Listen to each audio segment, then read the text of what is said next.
Engagers, this is Professor Game, where we interview successful practitioners of games, gamification, and game thinking who bring us the best of their experiences to get ideas, insights, and inspiration to help us in the process of using games and gamification in our daily lives, for example, to learn what we are teaching. And I am Rob Alvarez. I work at IronHack, teach at IE Business School University, and so much more, and host this podcast.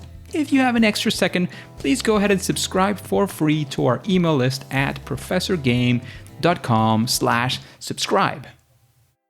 Hey Engagers, welcome back to another episode of the Professor Game podcast. And we have today a special episode. This time I would like to talk to you since, as you might remember, I was recently doing my LEGO Serious Play certification with Robert Rasmussen himself, who in fact was here on the podcast. You can look for Robert on the search bar at professorgame.com, and you will definitely find that episode if you haven't heard it yet. He gives some amazing insights into what LEGO Serious Play can be about, what it's used for, especially what are some of his views, what has been, some of his experiences doing the good and the bad, as always, with any solution that we present here.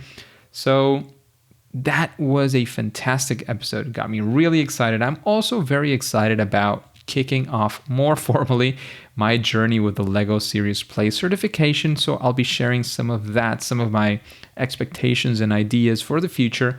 Also, since I'm not doing the episode on LEGO Serious Play in general, I'm doing it more on how I've integrated LEGO and plan to integrate LEGO in one way or another in my practice as a gamification both practitioner and workshop facilitator, etc., helping other people get into this world or improve their abilities with gamification. So that is what this episode is going to be all about. So if you're even the slightest bit curious about what LEGO can have to do with gamification, some of you might say, well, it's a playful thing, it's a toy as well for some people. That is kind of the first and sort of obvious response to that. And there's nothing wrong with that, using playfulness and, putting it together with gamification. There's nothing wrong with that, but that's just a part. That's maybe, in a way, again, not in a bad way, but it's a bit of the surface level of what can be done there.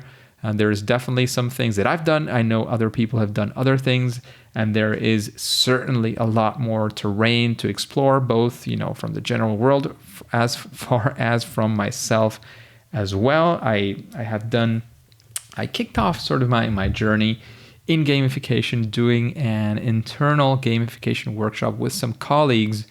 And precisely the idea that I had was I was testing it with my colleagues to then be able to do it in a class, in a workshop, a short workshop that I was able to do in a class. And I was testing it out with my colleagues, and I had the idea of saying, well, why not use it through or help people sort of be able to touch something when thinking about gamification and think about LEGO. At that point, I had already done maybe a couple of LEGO Serious Play workshops as a participant myself. So I was very curious about what this could do.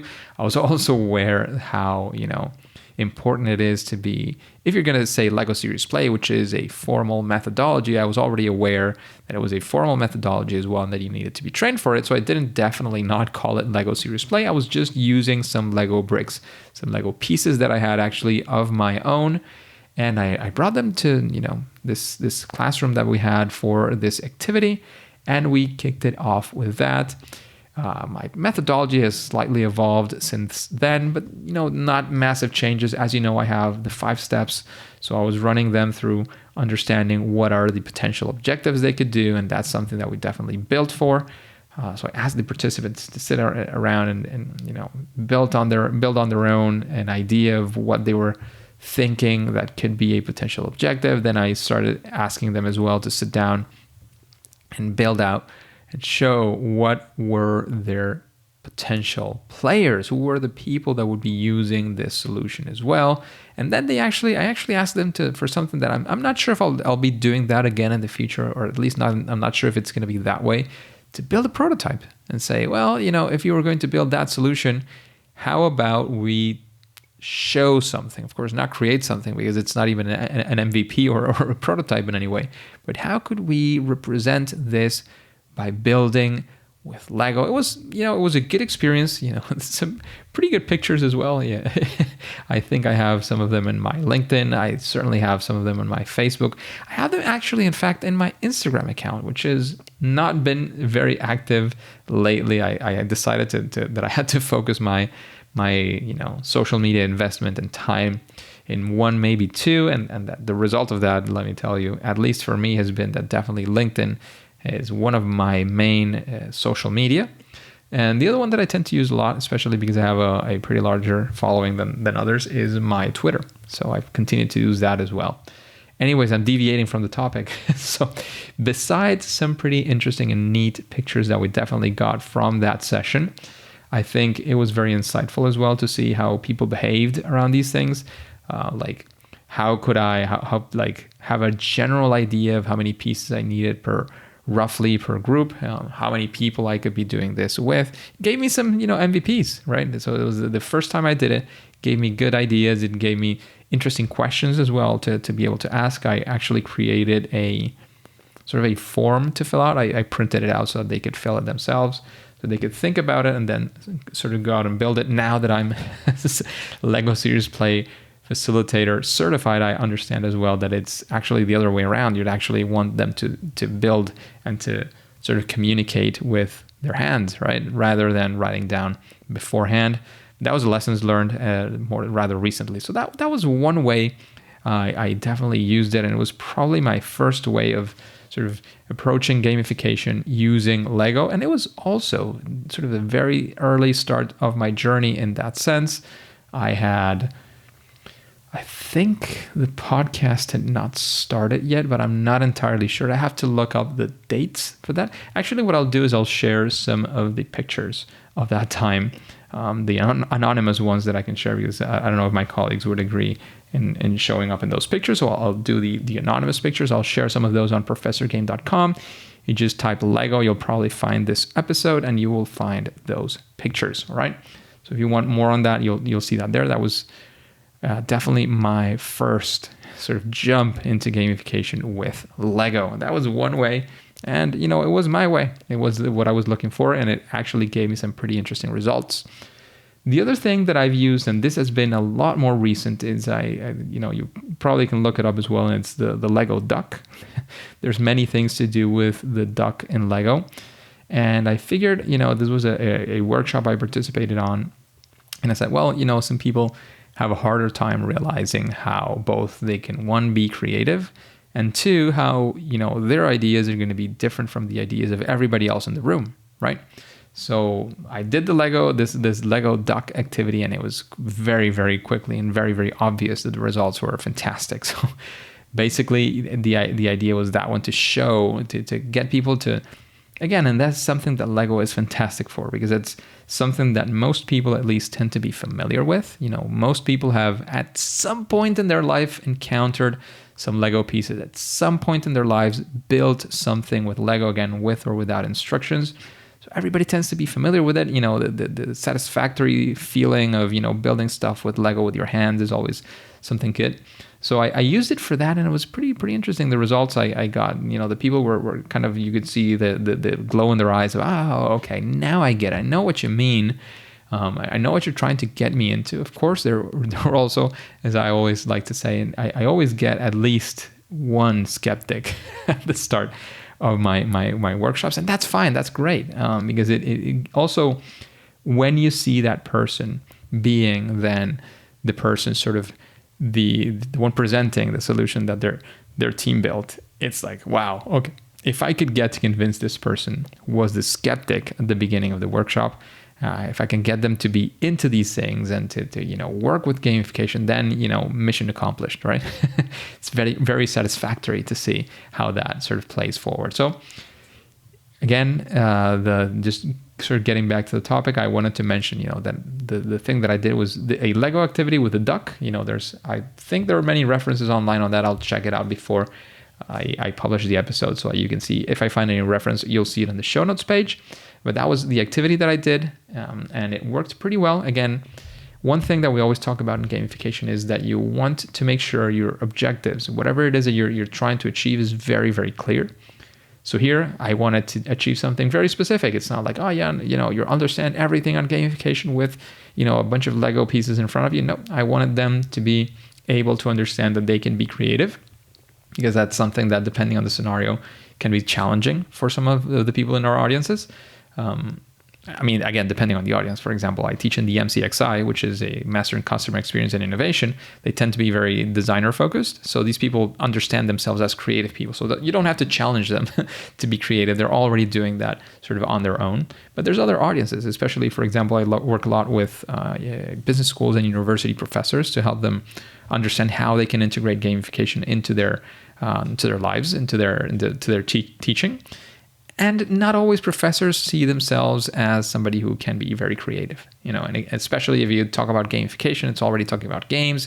And with gamification, people tend to go to video games as well and say, well, I'm not a video game designer, and some of them are not even video game players. So, they tend to be sort of skeptics at the start of their own capabilities, probably. And I would hypothesize that's the trigger of being skeptic towards the whole approach in itself. So getting those people on board, or getting some of those people on board and saying, oh, okay, this is something that I might be able to do, is already a huge achievement. And the other one that I wanted to achieve, as I mentioned, was getting them to realize that their ideas are going to be different from the ideas of other people. So that bringing them together means that there's more ideas on the table and there's more diversity, and you can get better solutions by that, right? So those were two of the things that I wanted to achieve in the workshop, and I achieved them very, very quick. This was like 10, 15-minute activity just to get, an icebreaker, and also to get these two ideas or these two concepts forward, which were then reinforced several times throughout the workshop, right? So that was the Lego duck that I used there.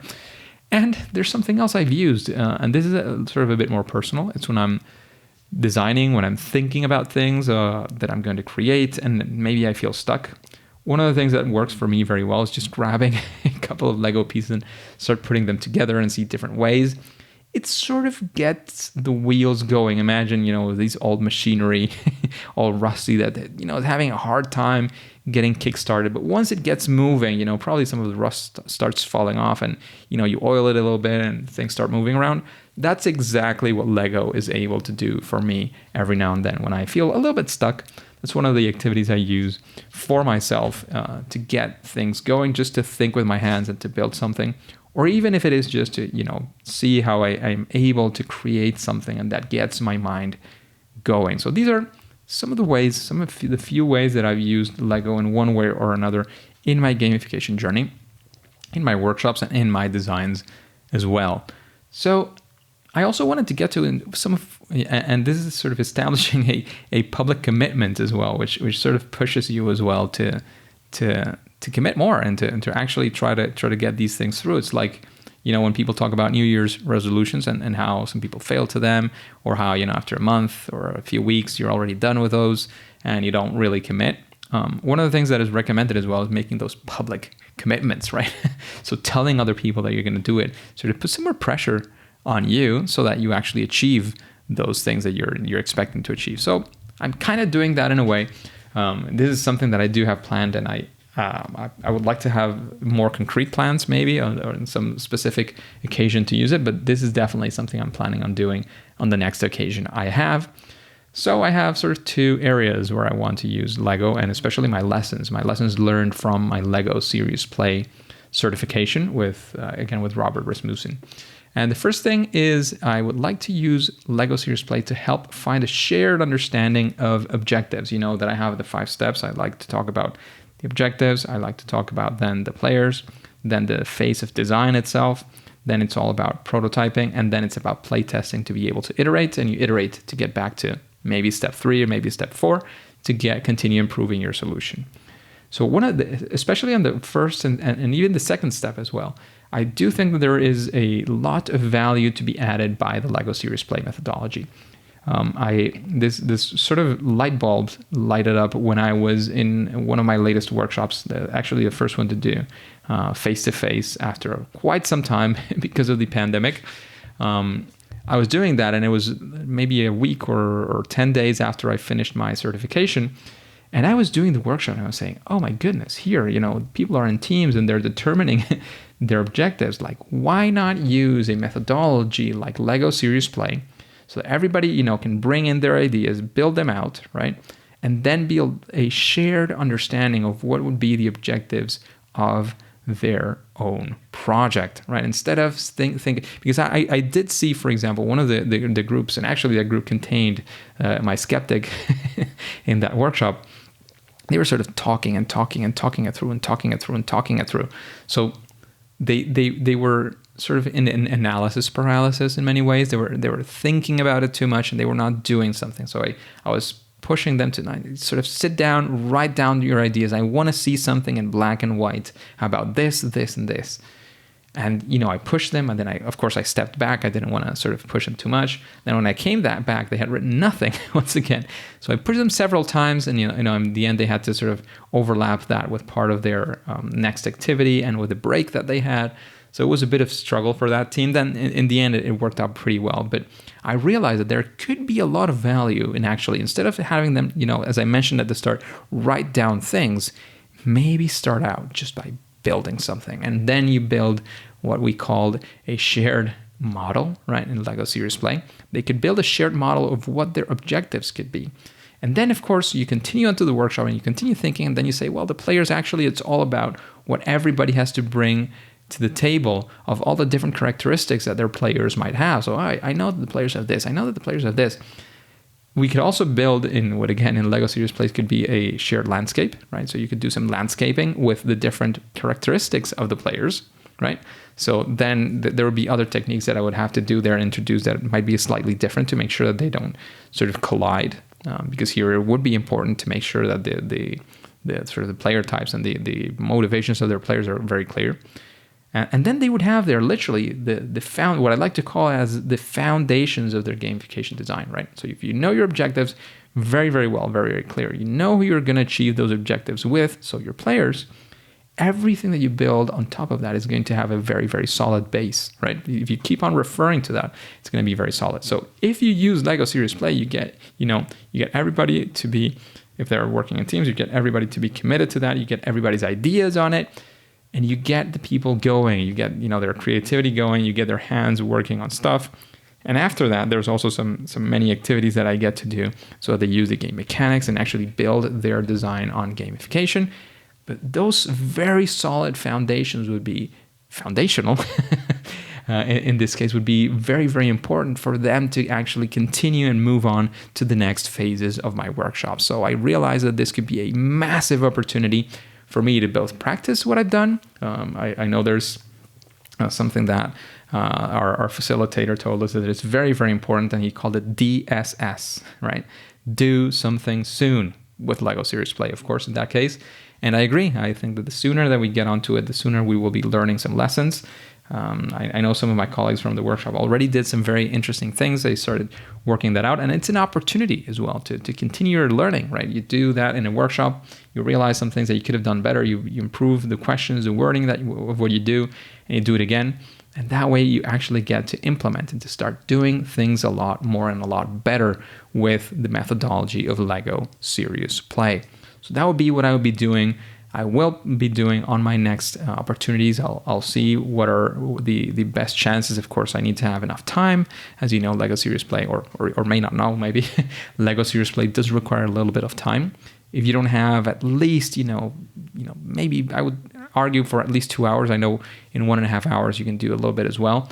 But I would argue in this case that I would at least need a couple of hours just for these foundational things to be built, the understanding of the players, the objectives and of the players. I would need at least, in this case, if I want to do the 2, I would probably need 3 hours, right? So this would probably make the most sense in a full day gamification workshop of the ones that I organize. So that would be definitely my target, to find one opportunity for that and actually go for it.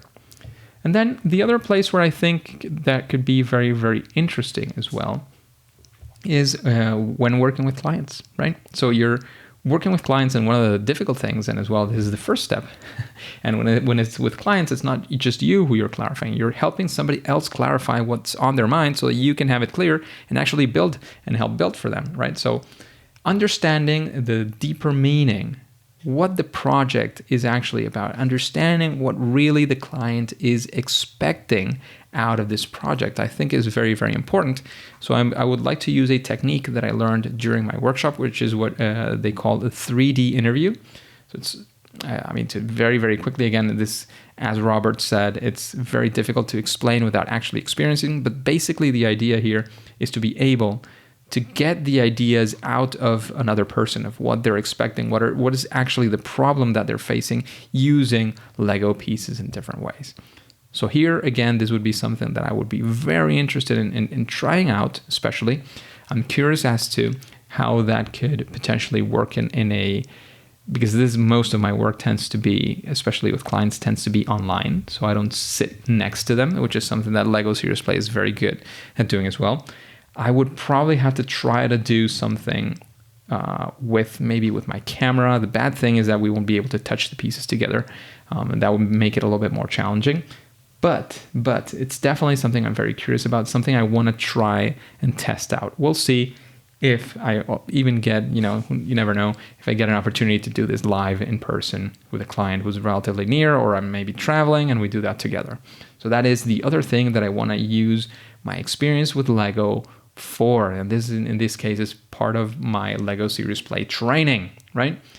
And finally, and this is one is especially important, is when you're working with several stakeholders in an organization.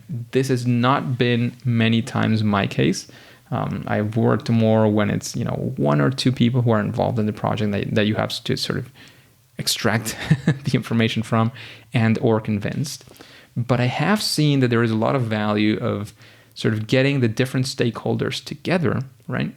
And getting them committed to what could be a potential solution.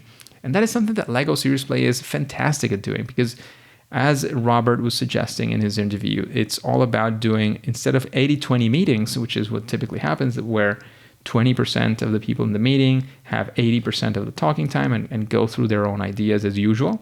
The idea here is to go for 100 meetings where everybody is committing and everybody is putting forward all of their ideas and everybody is being heard, and as well everybody is being committed to the results of that meeting, right? So that is something that Lego Serious Play is fantastic at doing, and I think that there could be a lot of value in something like that for working with clients, where you have maybe a large organization who has different stakeholders and you want to sit them sort of all together on a table, have a couple of hours or 3 hours with them and get them committed to whatever solution they're looking to find. And in this case, we will probably go back to what I was saying at the start, understanding what are the objectives that they want to reach with this, right? And then they could even be doing, or maybe the financials are figured out before, whatever that looks like. But especially, what do they want to reach? What do they want to make sure that they achieve? I think is something fantastic and very important. And even in some cases, depending on who those stakeholders are, it could be interesting as well to get them to participate in defining who are the players, who are the people that they're actually targeting with that solution. So there you go. I'm giving you some of the insights. I'm giving you sort of, how do you call that? Letting you pick into my brain in some ways.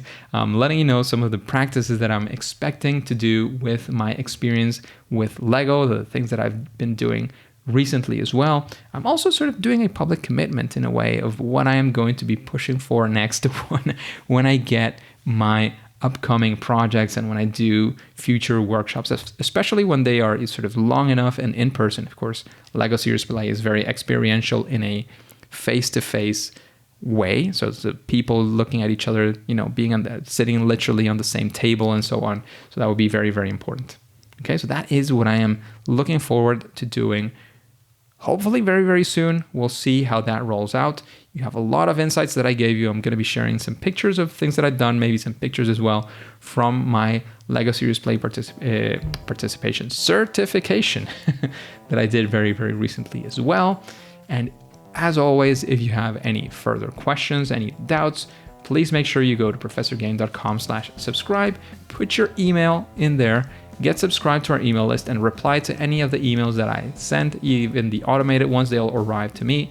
For sure, I will read them. And if you have questions, I might answer to you directly, or maybe even answer to you in an episode like this one, or in asking a guest what their opinion is and giving my own, but feel free to make any of those questions.